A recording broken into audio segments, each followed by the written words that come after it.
folks, Joey Ricard here, TracksideScenery.com. Welcome back.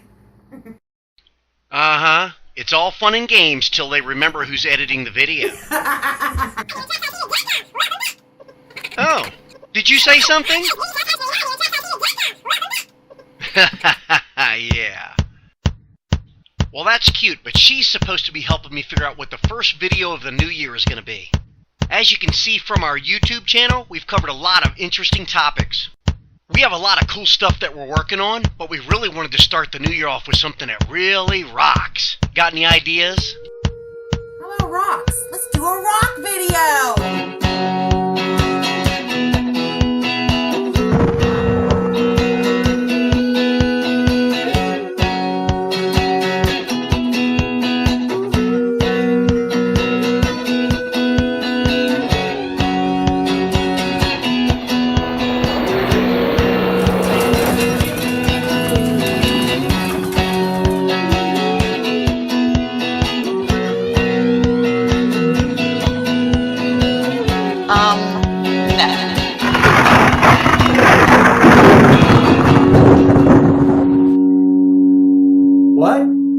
What do you mean this isn't the type of rock you were talking about?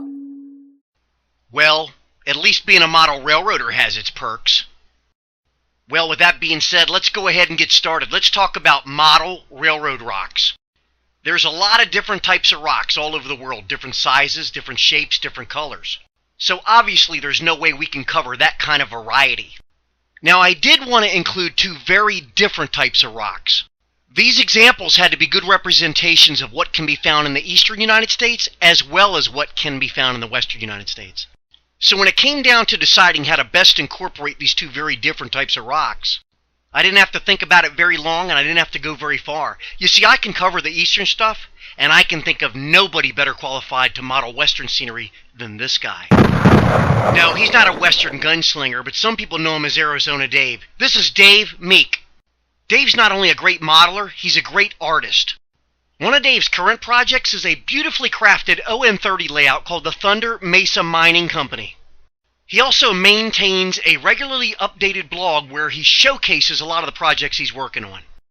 We're going to start off talking about a basic representation of Eastern style rocks, and to get there, we're going to use the tried and true, simple plaster method. Now, just as there are many different types of rocks around the world, there's also that many different methods to make rocks. For this video, we're going to use one of the simplest methods I can think of, and that's using a rubber mold to make our castings. As you can see, there's not much in the way of supplies here. I'm not going to insult your intelligence by putting up a supply list. You can see what you need here: plaster of Paris, bucket of water, and something to mix it in. But this is a commercially available rubber mold. You can see the detail. You can pick up something like this at almost any hobby shop. As you can see, I have my brother Matt here. He likes to get dirty. Not. But I do want to thank him for always giving me a hand, especially when I'm doing these videos. Using one of these molds is definitely quicker than carving the rocks yourself on the side of the layout, but the thing is, you're stuck with the results that the mold gives you. Would I pick one over the other? No. I use them both. If you'll notice in this video, like our other videos, I don't describe every single action that's going on in the video. You guys don't need that. You can see what's going on. I know. This isn't rocket science, but as far as the mixture goes, you're going to have to play with it until you get a consistency that works right for the mold you're using. Now, you saw a few minutes ago where I was flexing the rubber mold without the plaster in it. You got to keep this thing flat. Also, fill it up enough where it makes a little lip over the top. That'll give it some strength. Once it's dry, and I mean completely dry, you can start peeling it out of the mold. Yeah, of course, I've broken my share of rocks trying to get them out of the mold. And here you can see the nice detail that these simple molds produce. Looks pretty good. Hey, what's that? Is that tomato sauce? Okay, we've created this small 18 by 24 blue foam diorama base to install these rocks on. Now, it really doesn't matter what you're installing the rocks on, whether it's cardboard webbing or blue foam or screen wire. Plaster really does stick to almost anything. In case you're wondering, I'm not just sticking the rocks on there. I actually mocked it up ahead of time, set the rocks up, even cut some of the foam so they'd fit where I wanted them to go. Once I have the rock in place, I'll start filling in around it. Now that blue foam doesn't exactly look like Mother Nature created it, so I'm going to take some of this frosting, icing, good grief, plaster, and spread it around to eliminate some of the unnatural contours. Okay, once I have all the rocks on there and everything smoothed out to eliminate any unnatural features, I move on to the next step. I call this masking. Really, more than anything, this is to hide those areas or mask those areas that you may not be able to get with your paint or ground cover. Now, as most of you that are familiar with my work know, I use real dirt as my ground cover. And if you've watched any of our other videos using real dirt, you know that I use dirt color paint as a base coat. If you're not familiar with this technique that I'm using, I suggest that you watch the video that we specifically made for this purpose. Now remember how we keep talking about methods and how there's methods to methods and then methods to those methods? Yep, the same concept applies here, and this is nothing more than a simple solvent-based wash. It's made with flat black paint and paint thinner. And yes, absolutely, I do use water-based washes, although the colors they produce are different. The ratio of your mixture as well as the number of coats you put on are all going to make a difference. The key to the whole thing is experimentation and your personal tastes. Now remember earlier I told you how I've broken my share of castings getting them out of the mold? Well, this case was no different, and I broke one, and that's what I was using as my test piece. For this first coat, I'm going to make sure I cover it well and get into all the cracks and crevices. Remember, we don't want any of the white plaster showing. If you'll notice, this solvent-based wash I'm using is a little bit light, and it's producing a medium gray color. I'm also going up and grabbing just a little bit of that dirt-colored paint. If I wanted these rocks to produce that bluish gray effect, I would have used a water-based wash instead. And again, you want to make sure you get a nice coating on there and cover all those cracks and crevices. Get up in there. Hey, we're moving right along smoothly now after getting off to a rocky start. You get that? Rocky start? Oh, come on! Don't worry about making a mess or all those drips. You're going to clean that up later. Remember, nature is dirty anyway. As I move along, I'm going to dab my brush into that damp, dirt-colored paint and just bring it down onto the rock and give it a little extra color. Earthy tones. As it starts to dry and you keep applying coats over it, you'll start to see the fantastic results that this method will produce. And you know how you can tell if you're doing a good job with it or not? You actually start to think it looks like a real rock. And at this point, I'm going to let it dry a bit to see what we have, and I'll go back and touch it up later. Just remember that all the different washes you can use produce different results. The solvent-based wash will produce something completely different than a water-based wash. The plaster absorbs it differently. Now, if you'll hop into the spruce copter with me, we'll fly over to the west side of the layout. Please keep your arms and legs in the vehicle at all times. This effect was achieved with an India ink and alcohol wash that we used on the very same type of plaster. Even though the practice of using plaster and rubber molds is a very old technique, there's a lot of different things you can do to produce different results.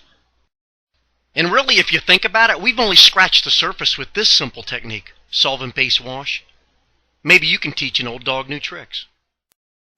Ladies and gentlemen, from sunny Arizona, please welcome Dave Meek! Okay, rubber molds and plaster are great for those little rocks you have back east. But if you model the big, wild western canyon lands like I do on the Thunder Mesa layout, you need some different tricks up your sleeve. Out here in canyon country, the rocks are like a layer cake of sandstone, limestone, and shale, and that's what erodes away into those fantastic buttes, mesas, and weird formations. And the best way I've ever found to model that is to simply carve the rocks out of foam. Over here at the workbench today, I'm putting together a small diorama that will be used for photographing models outdoors in natural sunlight. As you can see, I have roughed in the basic contours of the landscape with some 1.5 inch thick white polystyrene beadboard. Now the white layers of foam are just the base of our rock formation. This will represent the eroded talus slopes down below our butte. For the butte itself, I'll be using a different kind of foam. Now this is gold polyurethane carving foam. It's the same kind of stuff that's used by Walt Disney Imagineering and Hollywood special effects guys to do the models that they make.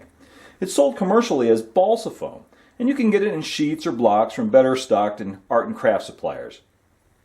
What I've done here is I've taken a 9 by 12 inch by 1 inch sheet and cut it up with a razor saw to form the basic shape of our butte. I've also glued some blocks here down below to add thickness and give it more of a 3D shape. Now, you don't want to use a hot wire cutter on balsa foam. The stuff is just too dense for that. Good old hand saws and hobby knives are really the best thing. Now we're just about ready to start carving, but first I want to scribe in some horizontal lines to help to remind me where the different layers of rocks come together. Remember, for Canyon Country rocks, it's all about representing the different sedimentary layers. To do that, I'm just going to use a pencil and a straight edge.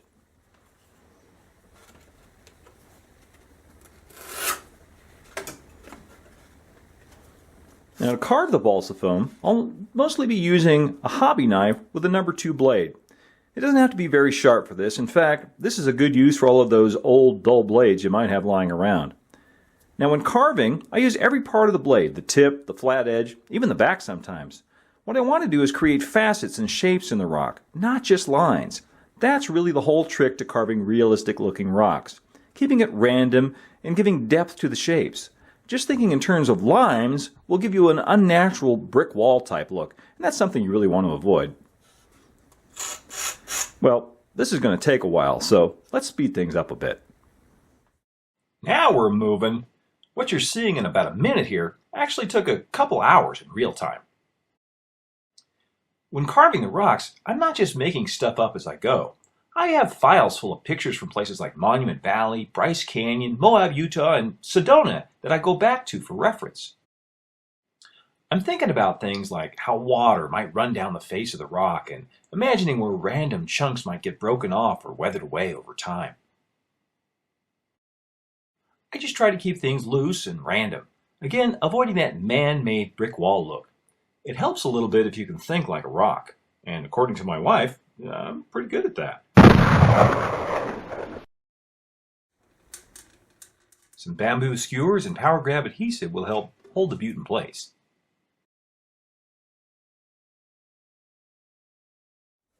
Now I'm just brushing on some diluted matte medium to help seal and protect the balsa foam carving. This also cuts way down on the dust and will help the Sculptamold stick to the foam in the next step. Sculptamold is a mixture of plaster and cellulose. I mix it up in plastic bags so I can snip off a corner and then just squeeze it out like a pastry tube. A wet brush is handy for blending it into the nooks and crannies. Now everything gets covered with a base coat of tan latex paint. And that's followed by a misting of diluted India ink to darken the cracks and crevices. Now we come to the really fun part. Bringing all this to life with color. And I use acrylic paint. I've got my base coat on. I've darkened the cracks and crevices with India ink. And now I'm going to go in with acrylic paint and I'm going to bring this to life.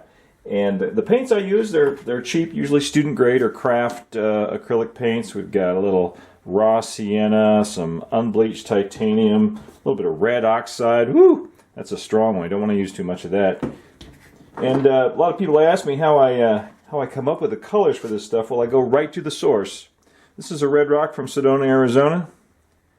And those are the colors I'm going to try to match with this stuff right here. So let's get in and see how we do it. Get a little pan on the brush. I don't dilute it very much. It's not really dry brushing I'm doing here. It's kind of almost dry brushing. Take and wipe some of it off like that.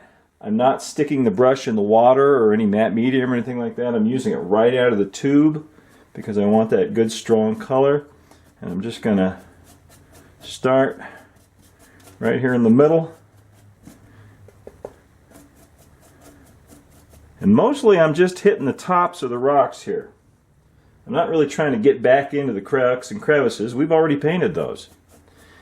And what's going to happen is as golden undertones of the bottom coat and those shadows we did with the India ink are going to shine through. They're going to come through this final coat I'm putting on here now. And you can blend the color as you go. I'm going to put a little bit of red oxide in here to kind of punch that up a little bit. Not too much. A little of those colors goes a long way. And you can blend it right on there. It just starts mixing in with the paint that's already there. Kicking it into overdrive, you can see I'm working from darker tones to lighter tones and blending as I go. It helps a lot to work wet into wet, so the colors will blend easily together. Just like with the carving, I'm thinking about how the rocks might have eroded and weathered over time, and I'm going back to my photos for reference, looking for the subtle changes in tone between one rock layer and the next. One nice thing about acrylics is that if you mess up and get the colors too strong, it's easy to go back and paint over. The last step is to add in the highlights, going back in with the lightest tone and punching up where the sun hits the rocks. To simulate soil on the eroded slopes below, I'll stipple on some sandstone-colored polyblend sanded grout mixed up with a little water. Now to make some erosion lines with a pencil. Some thin washes of acrylics are brushed on to blend the sanded grout with the carving. A good soaking with diluted matte medium, and then it's time to sprinkle on some real dirt, sand, and rocks that I collected in Sedona, Arizona. And finally, some track ballast, some weeds, and some other desert plants finish off the diorama. And here it is, photographed outdoors in the beautiful Arizona sunshine. I hope some of you will give carving rocks from foam a try. It's the best method I've ever found for modeling canyon country scenery. That's about it from Thunder Mesa country. Adios for now. I can't thank Dave enough for all the hard work that he put into this project. We're all very lucky that he enjoys sharing his love for the hobby. Rock on, bruh. There's more great videos in the works, so stay tuned and subscribe to the channel. This is Joey Ricard with TracksiteScenery.com. Thanks for watching. See you next time.